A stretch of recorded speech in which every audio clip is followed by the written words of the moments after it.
Melvin, and this is Dateline, Secrets Uncovered. Something is not right. I just flipped out. I lost it. We could not understand how anybody would want to murder him. He looked like he was sleeping, except for the bullet hole. He was in bed. His head was on a pillow. His entire upper body was tucked in. The first guess was suicide, but There's no gun on the scene. Hard to have a gun suicide with no gun. That's correct. and this was a man who had everything to live for. Eric loved life. He loved his family and women too. Many women. Did one of them love him too much? No shortage of lovers to question. I knew he was a ladies' man. I'm not stupid. No sign of a break-in either. Someone either had to have a key or been let in by Eric. So it must have been somebody he trusted, or maybe someone who didn't trust him. Inside the safe was a .380 handgun. That's the same kind of gun that killed It's Eric. the same kind of gun. Everybody loved him. So who killed him? We knew in our hearts that this murder was going to be solved. We believed that justice was going to be served for Eric.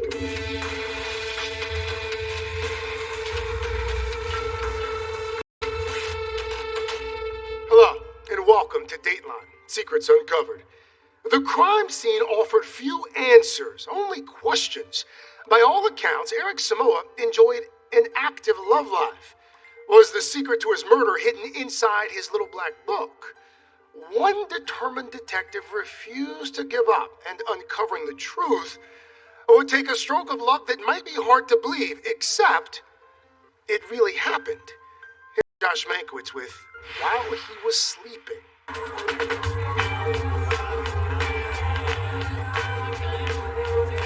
He was the life of every party. At 34, Eric Samoa was charming, magnetic, successful. In 2012, he was living the kind of life that young men like to brag about to one another. Call it the good life, the lush life, the fast lane. It's a world without too many rules. One in which you get close in a hurry to a lot of people you don't know too well. And it was perfect for Eric. Living just outside the nation's capital, Eric Samoa was not only living the American dream, he was selling it too. The son of immigrants from Ghana, Eric was a top salesman, developed in Bethesda, Maryland. He was focused and motivated to be the best, and he turned out to be our #1 salesperson. This was the guy who could sell ice in Alaska. Right, Oh, yeah. right. I tell him that, Eric, you could sell anything. Eric's older sisters, Any, Susie anybody. and Cynthia, spotted his drive and business savvy at an early age. And he started a lawn cutting business in our neighborhood. The neighborhood kids, they were actually working for him. And he would pay them, I think, what, $2 Yes. to cut the grass? A born capitalist. Yeah, I mean, he'll tell me, see, I'm going to be really rich one day. You know, he wanted to go all the way to the top. From the day he was born, Eric was a charmer, and his sisters and big brother Michael always adored him. He was just a wonderful joy to our family and to my sisters and I. Eric was the baby of the family, but we all enjoyed him because he was very vibrant. It was just the three of us, and then he came along. So he was sort of our little doll. Yeah. Then Eric grew up and became a living doll to the women of the nation's capital. He was a ladies' man. It's no secret. He loved women. He walked in a room and everyone liked him. Like, oh, who's this guy? He's so nice, had a beautiful smile, and he'll just start a conversation with anyone. I mean, he just had that type of personality where women liked him. But his sisters hoped their playboy brother would finally settle down. In fact, they were counting on it. We were waiting for a huge wedding that my sister and I were planning for him. The bride hadn't been picked out yet. No, the bride hadn't But the been- wedding planning was Right, already the going. bride had not been picked out yet, but we already knew pretty much how the wedding was going to be. Eric's sisters admit they knew little about his dating life. His big brother knew much more. Our relationship was very, very close. Even though he's my sibling, my younger brother, he was my best friend as well.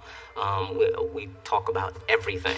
Eric's 1,000-watt charm and his work ethic had earned him success on the job, a high-rise apartment in the D.C. suburbs, and a busy and exciting social life.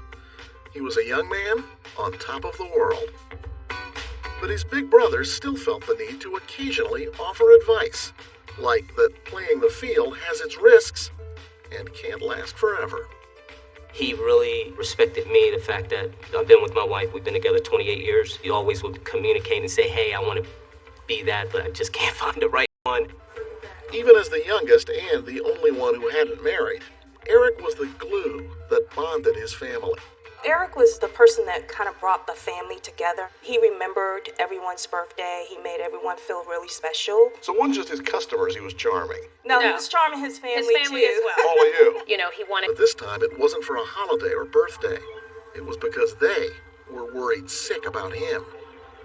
June 5th, a Tuesday, Eric didn't show up for work at the Jaguar dealership.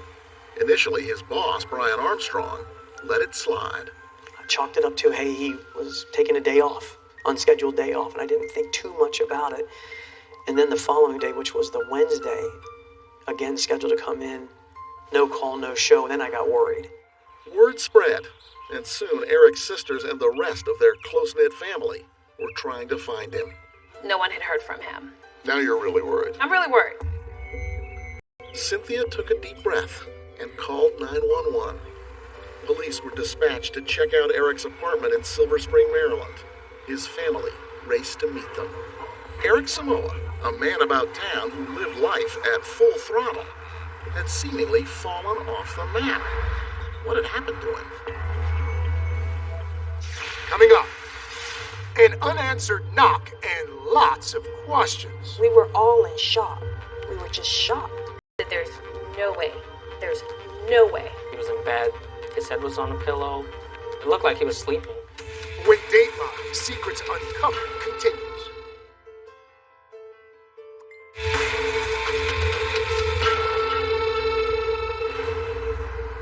It was just alarming when we heard that he hadn't shown up for work. Wow, that's not like Eric at all, not to show up for work. As his sister Cynthia and other family members arrived at Eric Samoa's building, their fear level was off the charts. They stood vigil in the lobby as police went up to Eric's sixth-floor apartment. What do you think's happened? I was just trying to figure out, well, where could he have gone? Sister Susie was still on her way when Cynthia got her answer from a police captain who'd been in Eric's apartment. When the captain came and gently placed his hand on my arm and said that, ma'am, I'm sorry, it looks like your brother has taken his life. I mean, I was raging with screams. I said, there's no way he took his life. Eric loved life. Through her grief, Cynthia managed to call her sister. And she was screaming and she was bawling. And then when she told me Eric was dead, I just flipped out. I just lost it. And you show up how long after that? We showed up about 40 minutes later. Detective Dimitri Reuven led the second wave of Montgomery County, Maryland police after patrol officers made that initial suicide call. They tried not to disturb the scene, so they didn't really look around too much. Tell me about the scene. He had a gun tucked in. It looked like he was sleeping. Detective Reuven and a forensic team continued to work. No sign of a struggle. No sign of a struggle anywhere in the apartment. No signs of ransacking. The one thing I noticed right away was that there was no gun. There's no gun on the scene. Hard to have a gun suicide with no gun. That's correct. So this isn't a suicide? Right. This was a murder. In some ways, Dimitri Reuven was like Eric Samoa. Young, successful, driven. But even working homicides, Reuven had none of the world weariness of some veteran detectives. So he was the right cop to break the difficult news to the family. I just went downstairs and I said, we have a reason to believe that Eric was murdered. That's when everybody lost. I mean, his sister was just crying. His dad had just had his, head buried in his hands and just like, people just couldn't believe it. We were all in shock. We were just shocked. Who would want to murder Eric? That is exactly what Detective Reuven wanted to know. We started right there. We started our investigation with the family and those that were close to him, just to see if he had any enemies, if there was anybody in his life that would want to hurt him. What's the answer? The answer is Eric was loved by everybody, and there's no one out there that the family knew that would want to hurt him. Eric's head wound from a .380 caliber gun indicated to detectives that he was shot at point-blank range. It appeared that he was sleeping when it happened, so it would be someone that Eric trusted so much that he went to sleep and had that person there. And Reuven quickly learned that his victim, Mr. Popularity, had welcomed lots of people into his life and into his home. He used to hang out at a local bar just down the street from his house. The owner of the establishment knew him by name, and he would tell us he would be here every night, and he would go home with a different girl. And his family knew that. They didn't deny that. Now, It was the kind of thing Eric's brother Michael had already warned him about. Could it have been some revenge situation? Someone wanted to have him, he didn't want to be with him, they came in and took him out. I mean, he just didn't know. But Michael and his sisters did know about one particular girlfriend named Denise. There were several members of our family who did point to her. Denise dated Eric for a little bit over a year, She's older. about 20-some years older. What'd you learn about his relationship with Denise? Majority of this family did not like Denise Because they thought she was using Eric, or they just didn't like her. Detective Reuven's interest in Denise intensified when he learned something else. He said Denise told him that for a brief time, months before the murder, she had a key to Eric's apartment. They were going out? That Right. seems to make sense. Right, and there was no evidence of a break-in, so someone either had to have a key. But he'd be willing to go to sleep while they were still there. Yeah, absolutely. Police were eager to interview her, but they knew that if Denise had been in Eric's apartment recently, any forensic trail she might have left might not mean much. And the same was true for all those other women police hadn't even identified. Because their DNA belongs there. Their DNA belongs everywhere in the apartment. Their fingerprints belong in the apartment. So now you have to prove it some other way. After day one, Reuven said, Denise topped his list of people to check out. But she would not be Reuven's only lead. And the reason is because you're a witness. A witness came forward who'd seen a man meeting with Eric just before the murder. Like Eric, he was a salesman, but he wasn't selling cars. Coming up, a possible new suspect He's not my color. Skinny guy, scruffy beard. and a possible motive as old as time. Jealousy leads to murder. When Dateline Secrets Uncovered continues.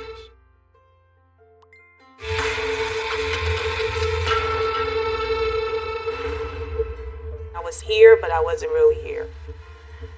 It was very, very difficult. People tell you grief diminishes over time. But days after Eric Samoa's death, his close-knit family could only dream about whether that moment would ever arrive. When I received the paper the next day and I opened it to the obituary section and I saw this young, handsome guy in there, I just lost it.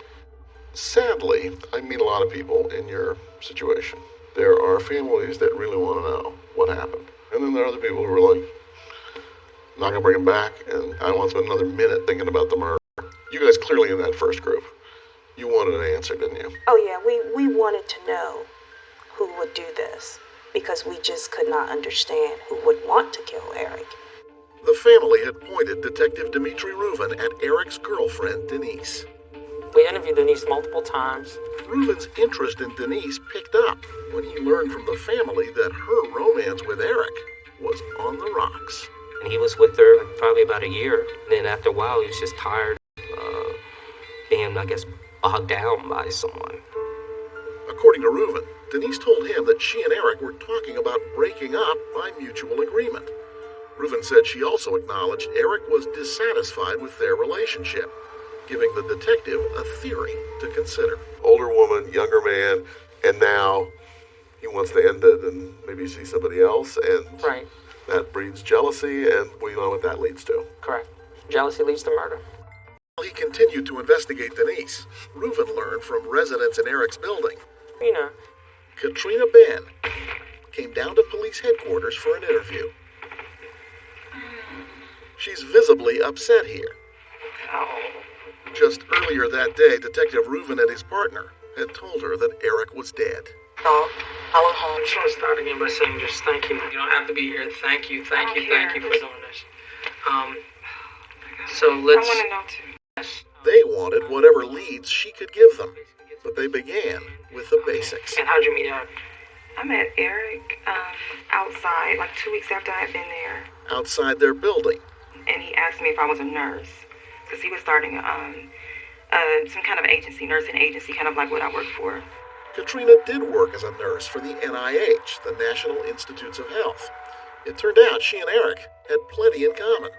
I'm a basketball fan, and so is he, so that was our connection. The relationship quickly turned more than friendly. Katrina said she and Eric had been dating weekly, usually on Mondays, ever since. Katrina wanted to know about progress in finding her lover's killer. We can't really tell you what's going on with the investigation, and the reason is because you're a witness. Oh my God. She asked if they could at least say where Eric died. I think we can tell her where it happened. He was killed in his apartment. The interview topic returned to the vibrant Eric she knew. This guy has so many goals and so many dreams. It's just crazy. It's like he was having the best time in his life. And now he's dead. That explained, Katrina said, why he never answered her recent texts. Did he make any calls on Tuesday? Am I the last person? Can you tell me that? I mean, I don't know if he stopped calling me or if he wasn't answering because he was dead. Because I've been depressed and suffering and mad and crying because I'm thinking he's not talking to me. We've been like this. Just to settle my heart, you know. I think your heart can be settled. The detectives consoled her, but also continued to probe about that last night together, 2 days before Eric's body was discovered. I went to his place Monday. He stayed with me Sunday. Okay, but Monday you went down to his place to watch the game. Yeah. But then she said the night got strange. Out of the blue, Eric said he wanted to smoke some pot. Okay, whatever floats your boat. But she told him she wasn't interested. She did agree to ride with Eric so he could buy weed at a nearby apartment complex. I didn't know what was happening. He's never, ever done anything like that around me. They drove up to this building. Almost immediately, Katrina said the pot dealer jumped into the back seat. And it was real quick. I mean, the light was on, the whole deal, whatever they did, and the guy got out. All this happened before the light could even go out in the car. Because I'm thinking, if you're going to do something like this, turn the light out. Somebody might see me. You know my color. Skinny guy. Scruffy beard. I didn't see his face straight on. I wasn't trying to look at him directly. I'm not trying to look like I want to know who you are. After driving back to their building, Eric and Katrina spent the rest of the night watching the basketball game before they became focused on each other. Excuse me if this is too much information, but we had sex for a while, and I went to sleep. A little later, she told the detective she was woken up by the sound of Eric talking to someone outside the bedroom. A crack in the door. Katrina thought she could make out a face, and the man looked familiar. She believed the guy to be the drug dealer. The same guy she'd met earlier. Yes. This was only hours before Eric was murdered in his bed. Detective Reuven now had another major suspect. So we concentrated on this drug dealer. This would prove to be a critical moment in the case, but not for the reasons you think. Hang on. Did police strike gold in the drug dealer's apartment? That's the same kind of gun that killed It's Eric. the same kind of gun. When Dateline Secrets Uncovered continues.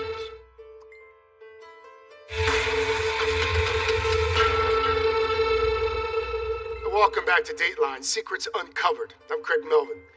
Bachelor Eric Samoa had been gunned down at point-blank range in his own bed. Investigators believed it was someone he knew, but the motive remained a mystery. Then one of Eric's girlfriends revealed a secret about a man she said she saw at Eric's apartment the night he was killed.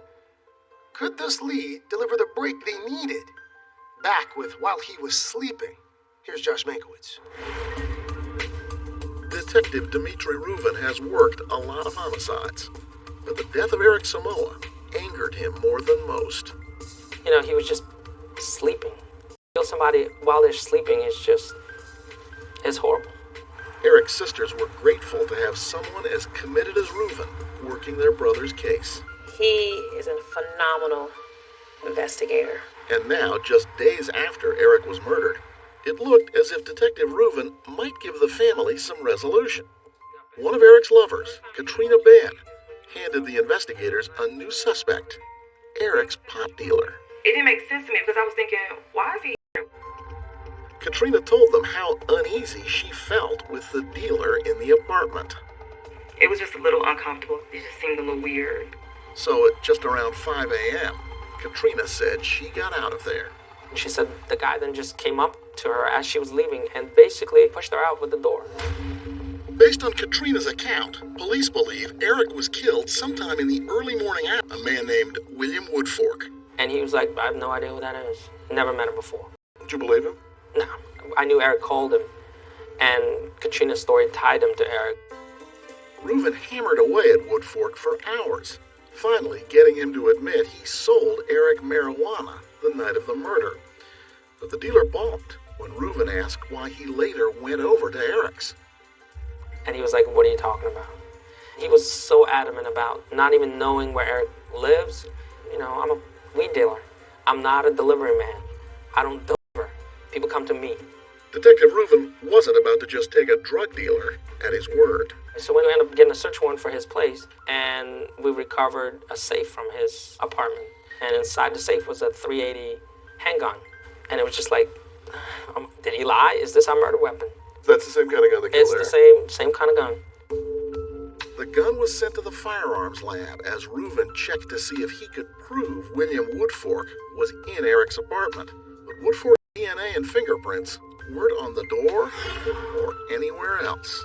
You look at the security tape? Is he on there anywhere? Security tapes. He was never on the security tapes. Then the tests came back on the dealer's .380. It was not the gun that killed Eric. It was the same caliber, but the ammunition was different. So it was just one big coincidence. Now Eric's dealer wasn't looking as good for the murder. Not only was the gun not a match, Reuven was convinced the dealer was never at Eric's apartment. As for Denise, the woman who had been Eric's girlfriend, investigators interviewed her 3 times. She was cooperative and allowed them to look at her phone. Her phone records put her at home the night of the murder. So they eliminated Denise as a suspect. And again, Reuven started from scratch.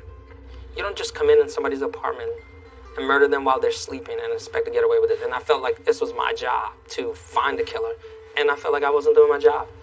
The detectives circled back to the person who pointed them towards the pot dealer in the first place, Katrina Benn. The woman who'd been so surprised and distraught by her lover's death. Now the cops wondered if she had deliberately misdirected them. Reuven and his partner asked her back for another chat. I think it was the one. Eric, I think he was the one for me. Actually, no. But he was trying to convince me that he was the one. Just days before, Katrina had spoken of Eric lovingly, but no longer.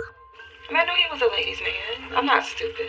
At some point, I asked her to give us her phone because I knew she exchanged messages, and she just flat out refused to give us her phone.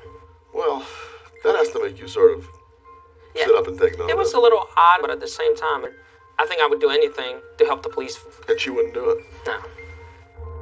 Katrina's abrupt change in behavior was strange, even alarming to the detectives. But all they could do was say their goodbyes as Katrina headed off to a new job in Baltimore. At this point, there was enough weird behavior from Katrina Benn. We had nothing solid, nothing really incriminating, but it was just something not being right there. The cops had a nagging feeling Katrina Benn was lying. That pot dealer wasn't in the apartment the night Eric was murdered. But Katrina was, and suddenly she looked suspicious. But suspicions don't make a case. And right now, someone was getting away with murder. With Katrina bound for Baltimore, this threatened to stall the investigation into her lover's murder. Then, a remarkable roadside discovery. Coming up, a damaged gun helps a determined detective shoot a bullseye. It was recovered the day after we found Eric's body, and I was like, let's just test this gun. This gun makes sense. When Dateline Secrets Uncovered continues.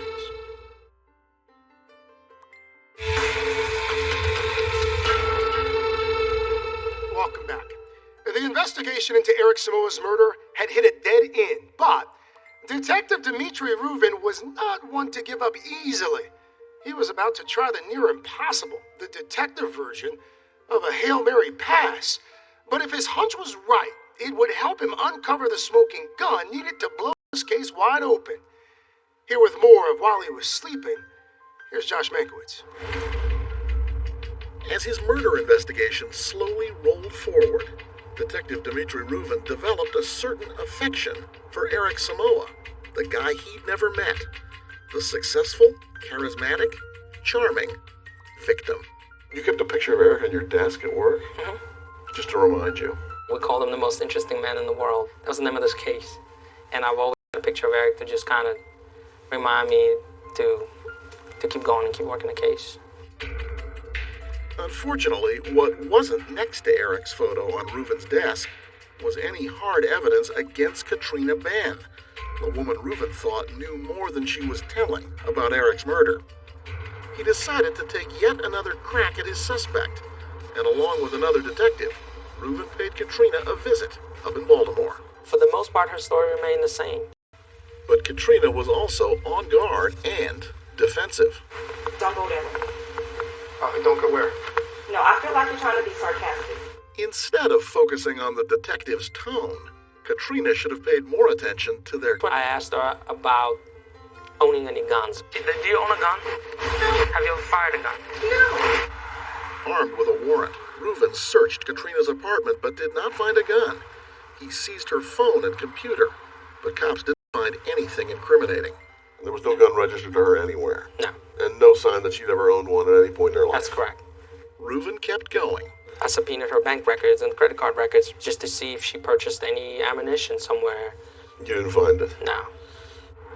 Ruvin didn't stop there. He kept looking everywhere.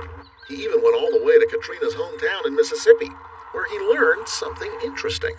I talked to her dad, who said that he had guns, multiple guns in the house, and that Katrina had shot guns before. So we knew she lied. But that is no criminal offense. Still, Ruvin was certain he could eventually find something concrete, and he kept looking. Weeks passed, then months. I think that's probably the toughest thing about this job is if it goes unsolved for a while. You feel like you're letting the family down. Right, exactly. And especially families that do stay in contact with you. Eric's family was eager for answers. They were not shy about letting Ruvin know that. He gets probably daily phone calls from each one of us, and he was so patient in just explaining. Detective Rubin never said to you, hey, maybe like one of you could call me and tell the Never. other people. Never. And you look at your phone and you're like, you don't even want to answer because you have no news. It's the same that it was last week. We think we know who did it, but we can't prove it right now. May 2013, the one-year anniversary of Eric's murder approached. And frankly, the investigation had come to a standstill. Ruvin wasn't just angry. He was frustrated. He needed to make something happen. Ruvin thought about the gun that had killed Eric, and he knew a lot of handguns just like it were already in police custody all across the D.C. area. He decided to examine all of them. It was an immense task. He began in Montgomery County. So I decided to look at all 380s recovered in past year. Which had been how many? It was about 60 guns. Ruvin combed through the records for each of those guns, most seized by cops in traffic stops or drug busts, but none matched up, until Ruvin read the second-to-last file. It was handgun number 59 out of 60. It was a gun turned in by a tourist from Montana who had spotted it lying by the side of the Beltway, D.C.'s most traveled road. The only reason the man saw it was because he was parked in D.C.'s famous bumper-to-bumper traffic. It was recovered, and I was like, let's just test this gun. This gun makes sense. This seems like succeeding against unbelievable odds. 1 in a million. The gun was a mess, missing most of its components, and it looked as if it might have been run over after it hit the pavement. But the barrel, intact. Using spare parts, the police firearms lab reassembled the weapon and test-fired it. The result? A close match to the bullet that killed Eric Samoa. And on the gun, a serial number. From it, Ruvin learned something else. Where was it originally sold? It was sold at a pawn shop in Columbia, Mississippi. Why was that a big deal?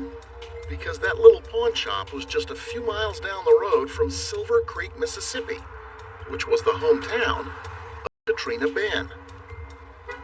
Reuven just couldn't buy that as a coincidence.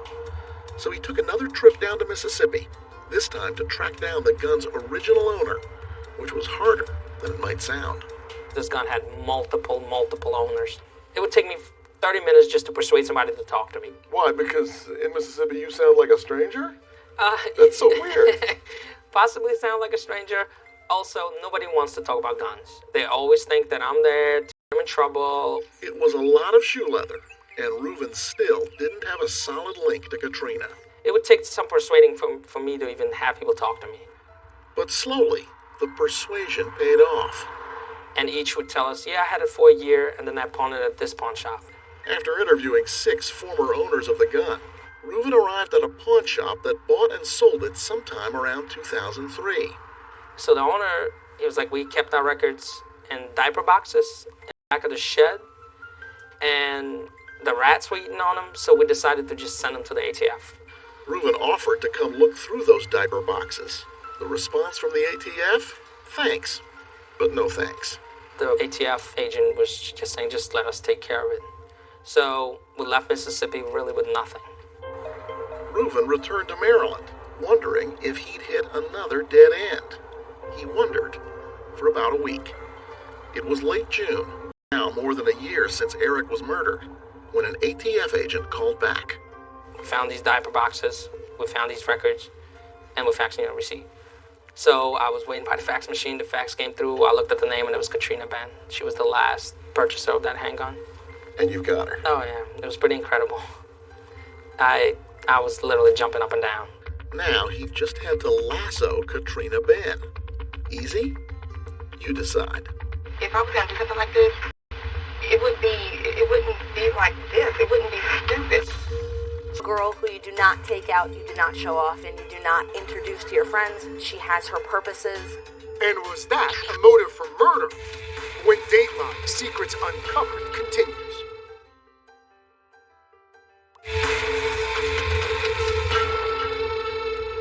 Welcome back. Against incredible odds, Detective Dimitri Reuven found the gun that tied Katrina Ben to the murder of Eric Samoa. Investigators believed that now they could prove who did it. But why? It was a question they knew they would have to answer if they wanted to get justice for Eric's family. Here with the conclusion of While He Was Sleeping is Josh Mankiewicz.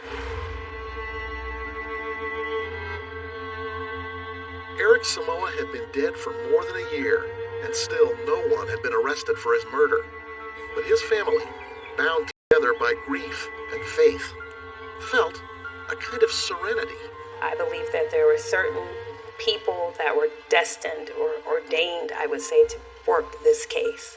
Detective Reuven, outside of his normal business hours, was very determined, and he persevered beyond what a normal detective would do. The family didn't know it yet, but that perseverance was about to be rewarded. Detective Reuven had an arrest warrant for Katrina Ben. She was living back in Mississippi, which is where the cuffs went onto her wrists. You have the right now and at any time to remain silent. But Katrina Ben did not remain silent. Not at all. If I was going to do something like this, it wouldn't be like this. It wouldn't be stupid. How would it be? I think it would be planned out. Reuven had dropped the friendly facade he'd once presented to Katrina. Now he came at her full force. So you still saying you didn't kill her? Okay. Do you own a firearm? Yes. Okay, what kind of firearm do you own? The 380. Remember, Katrina had told police she didn't own a gun, hadn't even fired one. Why didn't you tell us that last time? Because you never asked. I didn't kill anyone, so it's no need for me to say I have a gun. I mean, you never asked. You asked me, have you ever hit a gun? Mm-hmm. Have you ever fired a gun? It was simple, they told her. She murdered Eric. It was your gun that killed him. That's a scientific fact. The question was why. There has to be a reason. There has to be a reason. And if there isn't a reason, then you're going to go down, I'm telling you, as the most cold-blooded person that we've spoken with, because you're so good, it's going to look horrible. Well, it's going to be bad. I'm just going to have my... I'm telling you. But Reuven stepped outside to to call Eric's family. I was just like, thank you, God. They're going to get this woman. Getting a conviction was ultimately the responsibility of Montgomery County State's Attorney John McCarthy. Even with the gun, which gets you an arrest and into a courtroom, this is pretty far from an ideal case. Absolutely. To sell this to a jury when you were basically saying that she felt so betrayed after a 3-week relationship that she was driven to murder, that's a little bit of a tough sell. McCarthy assigned the case to Jessica Zarella, then Assistant State's Attorney. At trial in the fall of 2014, she gave Katrina a nickname that few would envy. Why'd you refer to Katrina as the Monday Night Girl? It was used in the context of a girl who you do not take out, you do not show off, and you do not introduce to your friends. And she has her purposes, but those purposes are relegated to Monday nights and not the more high-profile Saturday and Friday nights. This was the prosecution theory. Katrina learned, maybe from Eric's phone, that she was far from the only woman in Eric's life. Jealousy and anger did the rest, and Katrina shot Eric while he slept. Human emotion fuels most homicides. What I keep thinking of is sort of fatal attraction. An insignificant relationship on one side and a very significant relationship if he has the other person. Obviously, he made a misjudgment when he became intimately involved with her, and the sense of betrayal that she felt is what fueled the homicide. And, said prosecutors, after Katrina killed Eric, she quickly ditched the gun and began playing the part of the concerned lover. But she couldn't keep her story straight. Lies upon lies upon lies to bury the truth.